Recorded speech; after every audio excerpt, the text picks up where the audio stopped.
નમસ્કાર. આશીર્વાદ. શું તમને યાદ છે તમને જીવનમાં સૌથી સારા કયા આશીર્વાદ મળેલા છે?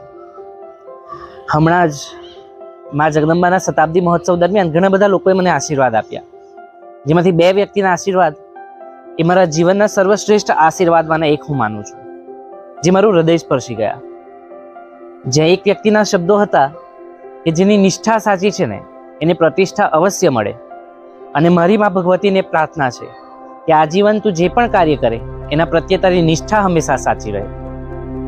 ત્યાં જ બીજા વ્યક્તિના આશીર્વચનો કંઈક એવા હતા કે જાણતા તો તું કોઈનું દિલ ના જ દુભાવશે એ મને ખબર છે, પરંતુ હું માતાજીને પ્રાર્થના કરીશ કે અજાણતામાં પણ તારાથી કોઈનું દિલ ના દુખે. કેટલા સુંદર આશીર્વાદ! આનાથી સારા આશીર્વાદ શું હોઈ શકે? આ બંને આશીર્વાદથી હું ભાવ વિભોર થઈ ગયો. જો તમને પણ તમારા સર્વશ્રેષ્ઠ આશીર્વાદો યાદ હોય ને